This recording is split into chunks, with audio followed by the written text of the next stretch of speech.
racingmedia.com. So we're going to talk today. We're going to talk about the bet that happened last night, which is one beating the other one in the Vermont Beast. Loser gets a tattoo.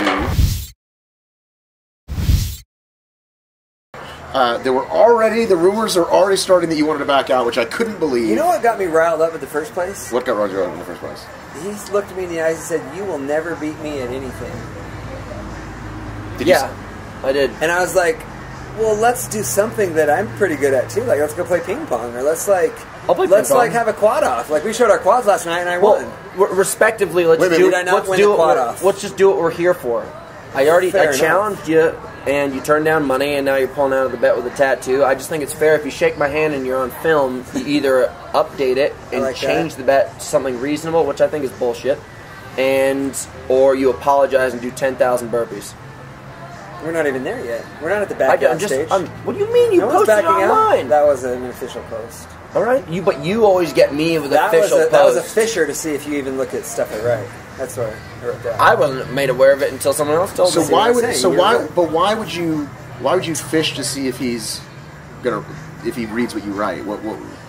I'm interested in this sport. Sometimes it's interesting just to see if we are man enough to say, "Good job, fellow competitor." We do that all the time. No, we do. But can you say it publicly? Because we're close friends. What do you mean? I just congratulated Magida today on taking first place in DC. It's not that big of a deal. I did too. Yeah. Do you feel like you're not acknowledged enough by your fellow racers? I'd like to be acknowledged more by McIntyre. What do you mean? We're great competitors and things like that, but I won't lie. I've beaten you every time. No doubt. That's why I keep coming back. But if there wasn't confidence in my breath, I mean, why the fuck would I be racing? I'm guaranteeing you're not going to beat me. So how did you feel like last year coming in? How did you? I thought I was going to win, and I set myself up wrong. I was ready to win. I was fit to win, and I just didn't run the race to win. I'd never done anything that was that long. But you didn't go out like the other guys did, though, right? You and Hobie were a few minutes back, weren't you? And then they all blew up, and you guys stayed on. Yeah, but because I paced a mastermind. The guy won the race. He's done every single race, and he's dominated every athlete for a very long time. I don't buy that. I think that was an accident, the way you guys fell into that victory. Cody would have ran away with that thing. There was 11 minutes on you guys. But who took the check? Who was on the podium, and who was in the place that you were in? You're the one who just said it. You said with confidence you stayed back with a guy who was... You guys were 10 minutes down. You burnt your matches. We saw how that worked out on TV multiple times. I don't have any excuses to discuss publicly. You can't deny that the man's the best in the sport's history. So so if you paced the master, then what happened? How did Matt get ahead of you, and how did Hunter stay ahead of you?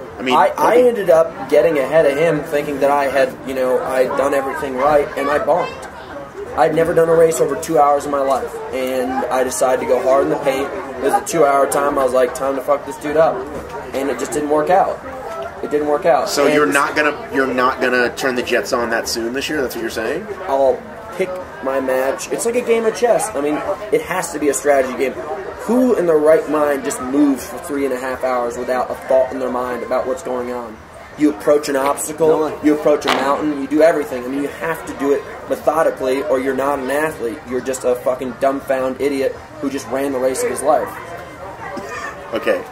I mean, you're an endurance athlete. I feel dumber having heard the last 20 seconds, but I'm just kidding. Really? So what do you spend all this time on a treadle for? Nothing. I'm just trying to have a little fun at the podcast. We can't be too serious, right? I mean, it's not being serious. I mean, I approach everything. Why? I sense anger and bitterness. Because I think... Can't we love the sport and have fun doing this? I'm up on a pedestal and you're speaking down from the ground. That's my opinion of it. Yeah. I like it, though. Because he hasn't beaten you? Because he hasn't beaten me, he hasn't beaten Hobie. You beat Hobie, alright, congratulations. But after that, you got spanked. But, I mean, you talk a lot of shit, man. And you've got a great Facebook following, you get a lot of likes. So you feel like he beat Hobie at Virginia, and you feel like since then he hasn't done anything that's good?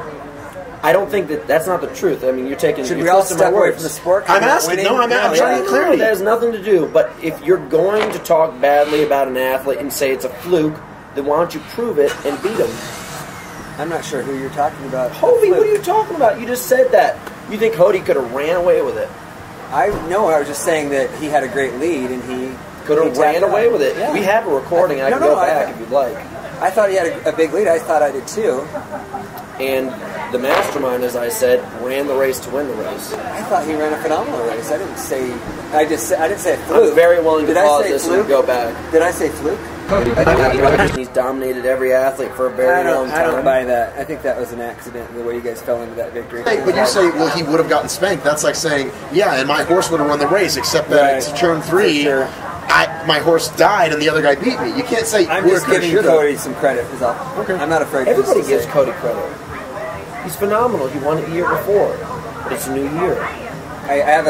You guys consider each other's friends, right? You guys I talk to him all the time. Sure. No, when a good issue comes up, I'm going to fight my word, you know? Right, but I'm sensing there's no anger. Okay, good. We're going to go sit at the table right after this. Well, I got to go. But I'll prove my point. No, fair enough. All my competitors are my friends, and I'm willing to test it all the time. But if I didn't say that I wasn't going to win, why would I be in the sport? So let's just back up, okay? The bet's not off.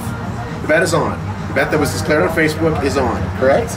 I might present a negotiation, but the bet is on. I feel like it's on the recording now. You got to present it. Well, your original was $5,000. I said I don't want to take your money. But then you shook. That's the binding agreement. Did you listen to the dumbass statement I'm making right now? Okay, the original bet was for $5,000, in which I said I don't take friends' money. Okay. I'm not into that. Okay. The tattoo thing came up, and I thought this is exciting. It's all exciting. Whatever, I'm in. Now I shook on it. I'm a man of my word. So I would say, like a fair negotiation would be, I lose, I give you $5,000. I think we should stick to what we got. I don't want to. No, I hear you out, but I don't want to be looking a year from now going, oh, religious purposes, maybe I should. My wife, my wife's really got to look at a tattoo on my breast. I mean, seriously, who knows? I thought it was a good idea. That's why I shook on it. But then after new information, I thought, well, maybe let's talk about something different.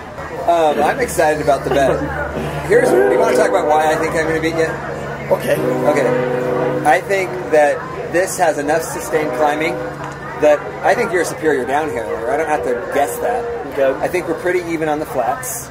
Agree or don't agree? If we ran a 5K right now, wouldn't you say we're both going to hit about sub 16 barely? I think through a race I'll beat you on the flats. I was trying to ask a question. And on a flat. On a flat 5K, do you guys think you'd finish about the same? Yeah. Would you say we're about 15-50? Okay, but why in an obstacle race would you beat him on the flats? Because I've raced him. Yeah, I'd say you're superior to the strength stuff. For sure. You come off the obstacles fresher than me. Talking about flats. I'm giving you a compliment. It's not that hard to accept it. Say thank you. I'm not. I just want to change subjects. No, I'm saying you on the flats. I'd say we're relatively in the ballpark on the flats. Introduced obstacles, the advantage goes to you. I think... Compliment number 2. Don't deny it because you're actually denying yourself. I'm trying to put some measures here. Now I'm still answering the question though. What do you think about his assessment about why he might beat you? If we're presenting theories, that's one. If I had to break things down, it's about, I'd say 2/3 of the time was spent not climbing. Oh, climbing at Vermont. Yeah. And being tough. I think there's a part how well am I going to weather the cold water again? When I get as skinny as I get, I struggle in the cold. Okay. So therefore, I think advantage goes to you there. I think you could be thrown in the lake for an hour and come out fighting. I'd probably come out dead.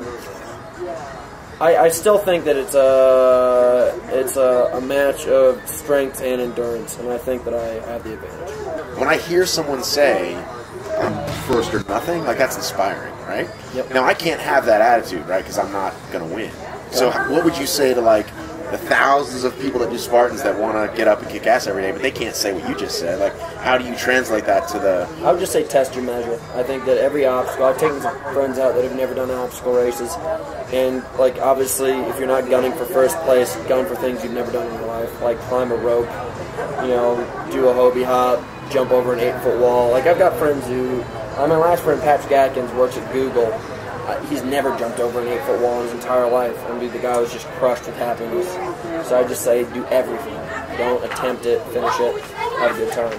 I don't want any bad energy over this. Checking your